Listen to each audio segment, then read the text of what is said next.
بسم الله الرحمن الرحيم. نحمده ونصلي على رسوله الكريم اما بعد فاعوذ بالله من الشيطان الرجيم بسم الله الرحمن الرحيم رب اشرح لي صدري ويسر لي امري واحلل عقدة من لساني يفقهوا قولي. معزز سامعین، آج 10 محرم الحرام جگر گوشہ رسول جنت کے نوجوانوں کے سردار حضرت امام حسین رضی اللہ تعالی عنہ کی شہادت کا دن ہے۔ اس دن کے اندر واقعہ کربلا جو ایک اہمیت کا حامل ہے، ایک عظیم واقعہ جو رونما ہوا۔ بعض اوقات اس واقعے کو بیان کرنے میں لوگ مختلف رائے دیتے ہیں، مختلف باتوں کو بناتے ہیں۔ واقعہ کربلا کی اصل حقیقت اور اس کی وجوہات، یہ کیوں رونما ہوا، اور اس واقعہ کربلا کے جو اسباق ہیں کہ حضرت حسین رضی اللہ تعالی عنہ کی شہادت ہم مسلمانوں کو کس چیز کا درس دیتی ہے، ہمارے اندر کون سا سبق ہے ایسا جو اس عظیم واقعے کے اندر موجود ہے، میں کوشش کروں گا کہ مختصر بات کے اندر آپ کو اس کی وضاحت سمجھا دوں۔ ہم لوگوں کی طرف دیکھیں، جو مجالس کے اندر آج کے دن واقعہ کربلا کو ایک نام دیا جاتا ہے، بظاہر تو وہ حضرت حسین رضی اللہ تعالیٰ عنہ کی شہادت کا دن کہتے ہیں، لیکن ان کی شہادت کا ذمہ دار کچھ صحابہ کو ٹھہرایا جاتا ہے، اور ایسے صحابہ جو اس واقعہ کے تقریباً نصف صدی 50 سال پہلے ہی وفات پا چکے تھے۔ حضرت ابوبکر صدیق جو واقعے سے 48 سال پہلے وفات پا گئے، حضرت عمر فاروق جو 40 سال پہلے شہید ہو گئے، حضرت عثمان غنی رضی اللہ تعالیٰ عنہ جو اس واقعے کے 30 سال پہلے شہید ہو چکے تھے۔ یہ لوگ ان صحابہ کے بارے میں باتیں کر کے کہتے ہیں کہ حضرت حسین رضی اللہ تعالیٰ عنہ کو شہید کرنے پر، ان کی شہادت پر ان کا پورا کردار ادا کیا گیا، حالانکہ بات تو اس سے بالکل مختلف ہے۔ سن 60 ہجری کے اندر جب حضرت معاویہ رضی اللہ تعالیٰ عنہ کی وفات ہوئی، کون معاویہ؟ جس کے ہاتھ پر حضرت حسن رضی اللہ تعالیٰ عنہ نے خود بیعت کی، حضرت حسین رضی اللہ تعالیٰ عنہ نے خود بیعت کی،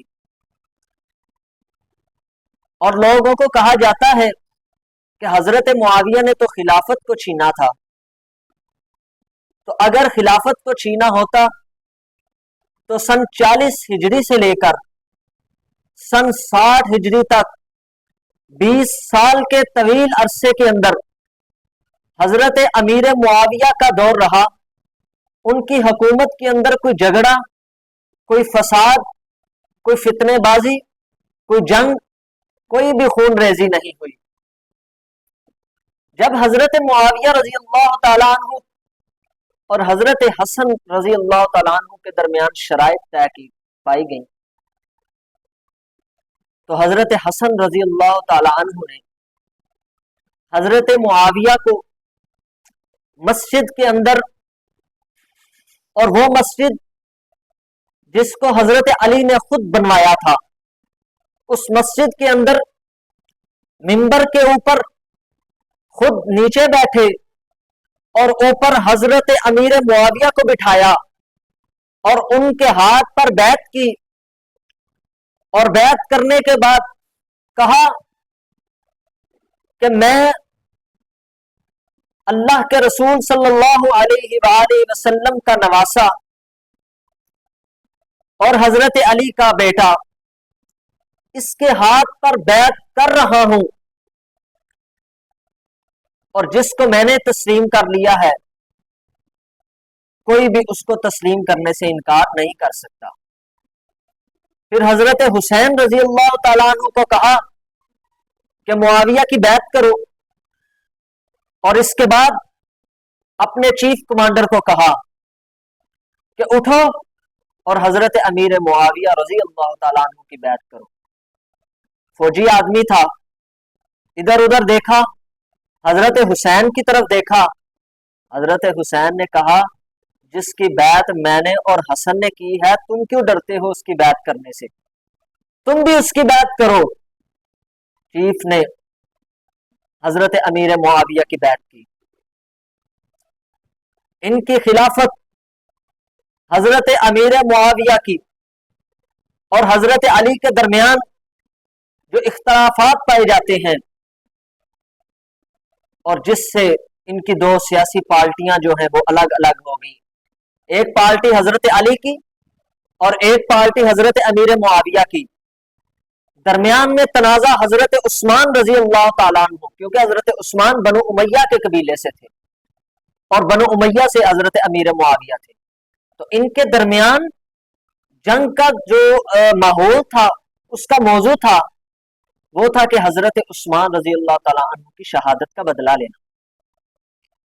جو ان کے درمیان جنگ طے پائی گئی، لیکن مورخین نے لکھا ہے کہ جب اس کی پارٹی حضرت علی رضی اللہ تعالیٰ عنہ کی پارٹی نے حضرت امیر معاویہ کی پارٹی کو گالیاں دی، تو حضرت علی نے اپنے لوگوں کو روکا اور کہا کہ کوئی بھی آگے ہو کر قتال اور جنگ کی صورت کو نہ اپنائے، کوئی بھی حضرت امیر معاویہ یا ان کے لوگوں کو گالیاں نہ دے۔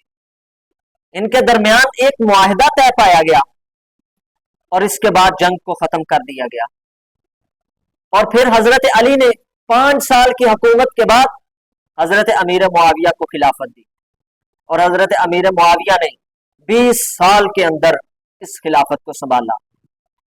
اس کے بعد جب حضرت امیر معاویہ اپنی آخری عمر میں پہنچے تو لوگوں سے مشورہ کیا کہ اب میں اپنے بعد کس کو خلیفہ بناؤں۔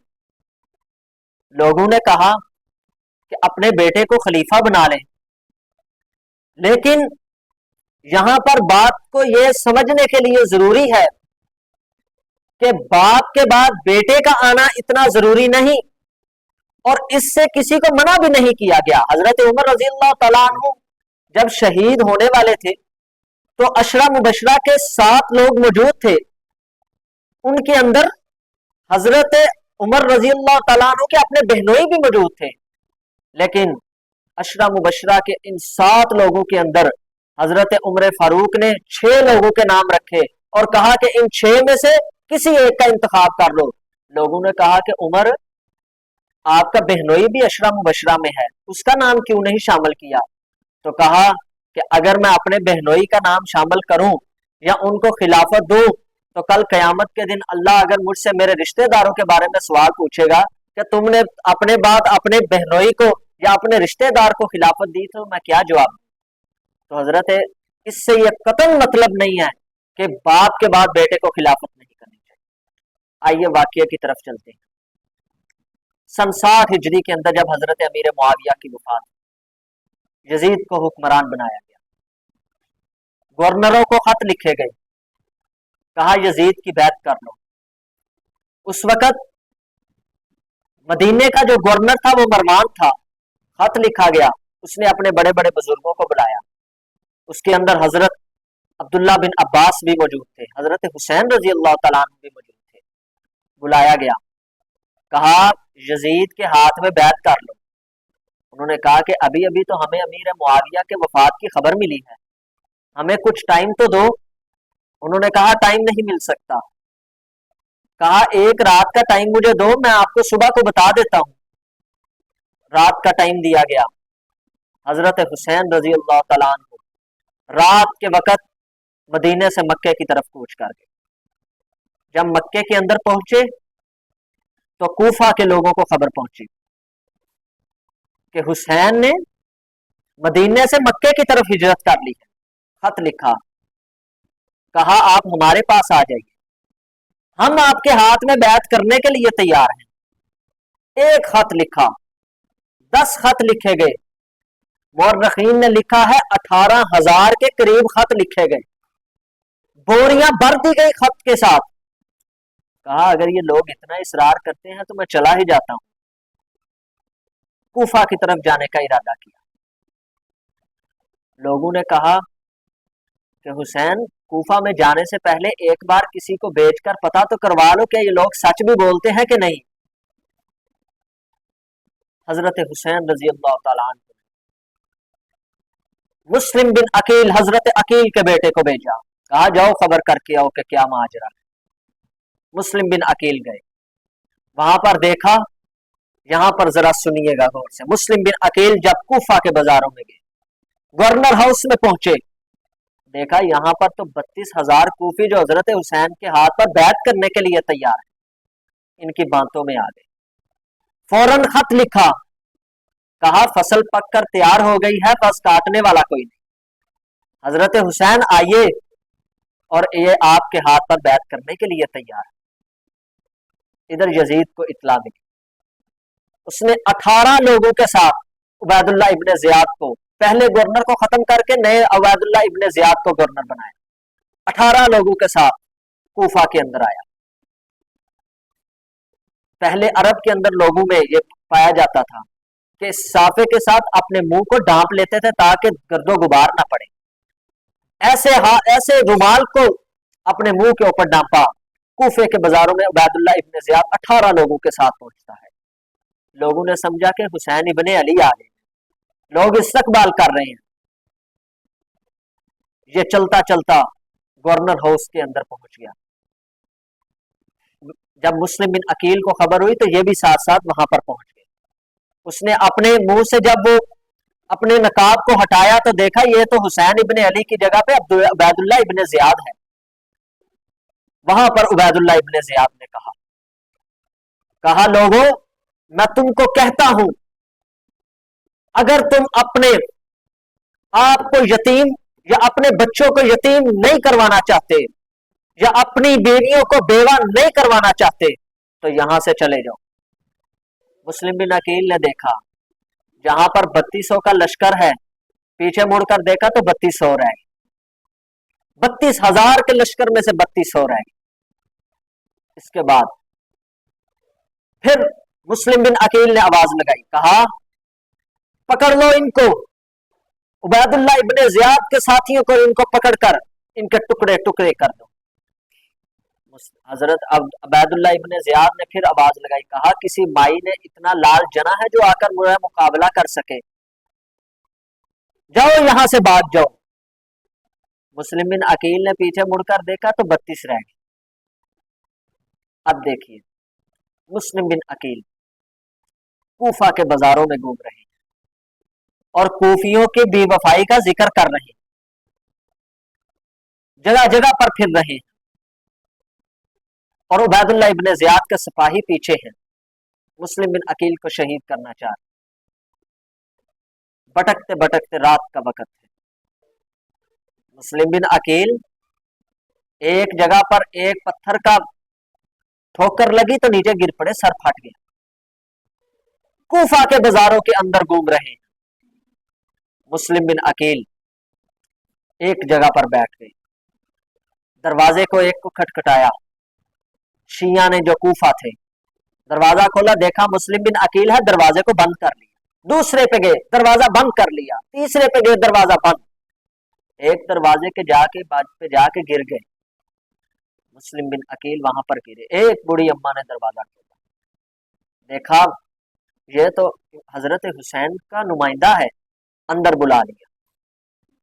بیٹے نے ہچکچاہٹ کی آواز سن، کہا اماں کون ہے؟ کہا کوئی بھی نہیں ہے۔ کہا نہیں مجھے آواز آئی۔ کہا تیرا وہم ہے۔ کہا نہیں مجھے آواز آئی۔ جا کر دیکھا، دروازہ کھول کر دیکھا تو مسلم بن عقیل تھے۔ کہا اور تم کو اس بات کی شرم نہیں آتی؟ اور پہلے خود بلواتے ہو، بلوانے کے بعد پھر شہید کرنے کی کوشش پہ کرتے ہو، باز آ جاؤ۔ بوڑھی اماں اس کی باتوں میں آ گئی۔ کہا اماں میں ایسا کام کیوں کروں؟ میرے لیے تو یہ خیر کی بات ہے کہ گھر میں نمائندہ جو حسن و حسین کا نمائندہ ہے وہ آیا ہے۔ باتوں میں آ گئی۔ کہا اماں اگر تو مجھے کہے تو میں نوافل نہ پڑھ لوں شکرانے کے کہ آج نمائندہ حسین کا آیا ہے؟ کہا پڑھ لو۔ وضو کیا، کہا میں مسجد میں جا کے پڑھ کے آتا ہوں۔ مسجد کی طرف گیا، سیدھا گورنر ہاؤس میں چلا گیا۔ عبید اللہ ابن زیاد کو کہا جس کو ساری رات تم تلاش کر کے آئے تھے وہ میرے گھر میں ہے۔ عبید اللہ ابن زیاد نے اپنے سپاہیوں کو بھیجا، سپاہی آئے اور حضرت مسلم بن عقیل کو بے یار و مددگار شہید کر دیا۔ ادھر مکے سے حضرت حسین قافلہ لے کر آ رہے ہیں بیعت کرنے کے لیے۔ راستے کے اندر خبر ملی کہ مسلم بن عقیل کو شہید کر دیا گیا۔ واپس پلٹنے کا ارادہ کیا۔ آج بھی اپنی کتابوں کو اٹھاؤ، ان کے اندر مورخین نے لکھا ہے کہ جب حضرت حسین رضی اللہ تعالی عنہ کو مسلم بن عقیل کی شہادت کی خبر ملی تو حضرت حسین نے پلٹنے کا ارادہ کیا، لڑنے کا ارادہ نہیں تھا کیا۔ مسلم بن عقیل کے بیٹے اور بھائی، انہوں نے کہا حسین ہمارا بھائی شہید ہوا ہے، ہم واپس جانے کے لیے تیار نہیں ہیں، ہمارا باپ شہید ہوا ہے۔ مسلم بن عقیل نے کہا یہ لوگ تو میرے ساتھ چلنے کے لیے تیار تھے، اب میں ان کو پیچھے چھوڑ کر کیوں جاؤں؟ پھر آگے جانے کا ارادہ کر لیا۔ واقعہ کربلا کے میدان پر پہنچے، سامنے دیکھا عبید اللہ ابن زیاد کا لشکر 32,000 کا لشکر سامنے موجود ہے، اور ان کے اندر سارے وہی لوگ موجود جو حضرت حسین کی بیعت کرنے کے لیے تیار تھے۔ ایک ایک کو دیکھ کر خط نکالا اور کہا یہ تم نے خط لکھا ہے؟ ایک ایک کو بلایا، کہا یہ تم نے خط لکھا ہے؟ اور فلاں سردار یہ تم نے خط لکھا ہے؟ اور فلاں سردار یہ تم نے خط لکھا ہے؟ ایک ایک کو خط دکھایا۔ 18,000 کے قریب خط کو سامنے لایا گیا جو بوریوں سے بھرے ہوئے تھے، اور کہا ہاں ہم نے خط لکھا ہے لیکن ہمیں معاف کر دیں۔ اور کہا اگر تم میری بیعت نہیں تو کرنا چاہتے تو کم از کم میرے مقابلے میں تو نہ آتے اس سے پہلے قسم۔ جب عبداللہ بن عباس نے حضرت حسین کو روکا، بہت روکنے کی کوشش کی، کہا حسین کوفہ میں نہ جاؤ، اور یہ تو لوگ بے وفا، انہوں نے تو تمہارے باپ کے ساتھ وفائی نہیں کی، یہ تمہارے ساتھ کیا وفا کریں گے؟ اور انہوں نے تو تمہارے باپ کو بلایا، غلطی کے دھوکے کے ساتھ بلایا، اور بلا کر حضرت علی رضی اللہ تعالیٰ عنہ کو شہید کر دیا گیا۔ اور جو تمہارے باپ کے ساتھ وفا نہیں کر سکے حسین، وہ تمہارے ساتھ وفا کیا کریں گے؟ حضرت حسین نے کہا یہ حضرت عبداللہ بن عباس یہ وہ صحابی ہیں جن کو اللہ کے رسول صلی اللہ علیہ وسلم نے کہا تھا اے اللہ عبداللہ بن عباس کو دین کی سمجھ عطا فرما، ان کو یہ حق حاصل ہے۔ کہا حسین رک جاؤ، نہیں رکے، کہا پیچھے ہٹ جائیے، میں نہیں رکنے کے لیے تیار۔ حضرت عبداللہ بن عباس نے کہا کہ اگر مجھے پتا ہوتا کہ تمہارے اونٹنی کے آگے سے آگے لیٹ کر اگر تم رک جاؤ تو میں لیٹنے کے لیے تیار، لیکن حضرت حسین نہیں رکے۔ تاریخی الفاظ حضرت عبداللہ بن عباس نے کہا حسین اگر تم رکنے کے لیے نہیں تیار تو میری پیشن گوئی کو سن لو کہ میں تمہاری داڑھی کو خون میں رنگے ہوئے دیکھ رہا ہوں۔ نہیں رکے، سامنے 32,000 کا لشکر، ادھر حضرت حسین کے ساتھ کون کون موجود ہے؟ ساری آل اولاد حضرت حسین کی طرف، اور سامنے وہی بے وفا جو پہلے وفائی کا دعویٰ کرتے تھے، محبت کا دعویٰ کرتے تھے، پھر دھوکے کے ساتھ بلا کے پھر بے وفائی کا دعویٰ کیا، کہا ہمیں معاف کر دو۔ اللہ اکبر. پھر عبید اللہ ابن زیاد کے لشکر. مورخین نے لکھا ہے کہ 11 بجے سے لے کر 1:30 بجے تک جنگ جاری رہی اور حضرت حسین رضی اللہ تعالیٰ کو شہید کر دیا گیا. اس سے پہلے کہا اپنے کسی بڑے کو بلاؤ میرے ساتھ بات تو کرے. ایک بڑے کو بھیجا گیا. کہا کیا بات ہے؟ کہا میری 3 شرطیں ہیں. کہا کون سی ہیں بتاؤ. پہلی شرط مجھے واپس جانے. پہلی شرط مورخین نے لکھا ہے کتابوں کے اندر دیکھ لے. پہلی شرط جو حضرت حسین رضی اللہ تعالیٰ عنہ نے رکھی کیا ہے کہ مجھے واپس جانے. کہا اس شرط کو ہم ماننے کے لیے تیار نہیں ہیں. کیوں تیار نہیں ہیں؟ اس وجہ سے کہ اگر حضرت حسین واپس چلے گئے. دوسری بات کو سنیے پھر آپ کو بتاتے ہیں کہ یہ کیوں تیار نہیں تھے ان شرائط کو ماننے کے لیے. دوسری بات کہا اگر تم اس شرط پر تیار نہیں ہو تو پھر مجھے بارڈر پر جانے دو. میں وہاں پر کفار سے لڑتے لڑتے شہید ہو جاؤں گا. کہا یہ بھی ہمیں تیار. تیسری شرط کہا چلو پھر ایسے کرو مجھے یزید کے پاس ہی لے چلو. وہ میرے ساتھ جو معاملہ کرنا چاہے وہ مجھے منظور. انہوں نے کہا کہ ہمیں تو یزید کے پاس بھی لے کے جانا قبول نہیں. کیوں قبول نہیں؟ یہ شرائط پر کیوں نہیں آمادہ ہوئے؟ کہا کہ اگر ہم نے آج حسین کو زندہ چھوڑ دیا اس کے پاس جو ہمارے خطوط ہیں جو ہمارے خط ہیں کہ ہم پہلے تو حسین کے ساتھ تھے. بات کو سمجھیے گا کہ کہا کہ ہمارے پاس اس کو خط ہے جو ہم نے خط لکھے تھے. اگر حسین یہاں سے زندہ بچ گیا یہ خطوط اگر یزید کے پاس پہنچ گئے تو وہ کہے گا وہ تو مانے ہمیں چھوڑے گا نہیں, وہ تو ہمیں قتل کر دے گا کہ یہ لوگ تو پہلے حسین کے ساتھ تھے پھر جب میں نے اپنے لشکر کو بھیجا پھر تو یہ میرے ساتھ شامل ہو گئے. کہا حسین کو ایسے ہم جانے نہیں دیں. حضرت حسین رضی اللہ تعالیٰ عنہ کو شہید کر دیا گیا 10 محرم الحرام کے دن. اور پھر ان کے اندر شہید ہونے والے سنیے آج لوگ علی اکبر علی اصغر کا نام لیتے ہیں اور جو شہید ہوئے ان کے اندر حضرت ابوبکر صدیق کے بیٹے حضرت عمر فاروق کے بیٹے حضرت علی کے بیٹے موجود تھے. حضرت علی جب تک زندہ رہے حضرت علی حضرت فاطمہ جب تک زندہ رہی حضرت علی نے دوسری شادی نہیں کی. جب دوسری شادی کی یہ بات کو ذہن میں رکھی حضرت علی کے بیٹے پہلا بیٹا پیدا ہوا. لوگ آئے مبارکباد دی. کہا نام کیا رکھا ہے؟ کہا ان کا نام میں نے محمد رکھا ہے محمد کے نام پر. دوسرا بیٹا پیدا ہوا ابو بکر نام رکھا. تیسرا بیٹا پیدا ہوا نام عمر رکھا. چوتھا بیٹا پیدا ہوا نام عثمان رکھا. حضرت حسن کے بیٹے حضرت ابو بکر حضرت عمر فاروق حضرت عثمان اور بالکل اسی طرح حضرت حسین کے بیٹے پہلے ابو بکر دوسرے بیٹے حضرت عمر تیسرے بیٹے حضرت عثمان اور چوتھے بیٹے حضرت علی جن کو زین العابدین کہا جاتا ہے. جو 72 جو واقع کربلا کے شہداء میں مردوں میں سے جو بچ گئے ایک بچ گئے تھے جن کو بیمار کربلا کہا جاتا ہے. تو جو بیمار تھے جو بچ گئے تھے باقی سب کو شہید کر دیا گیا.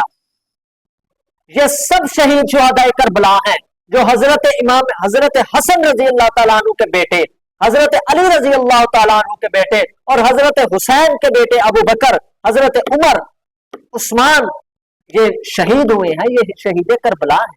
ان کو شہید کیا گیا ہے. ان کا ذکر تم کیوں نہیں کرتے؟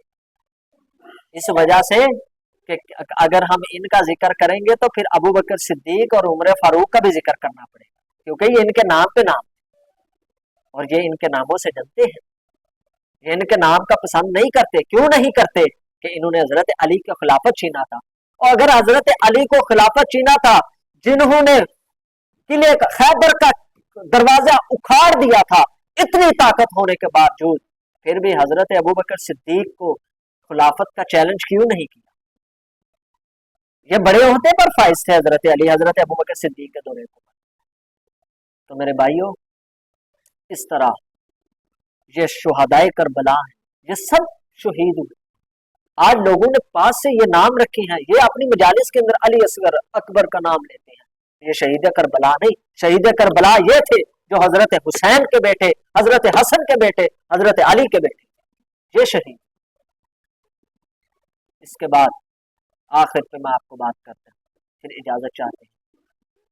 تو اس طرح دھوکے کے ساتھ ان بے وفا کوفیوں نے, جو شیعہ کوفہ کے شیعہ تھے, انہوں نے حضرت حسین کو دھوکے سے بلوا کر پھر دوسری طرف اپنی پارٹی کو لے جا کر حضرت حسین کو شہید کر دیا گیا.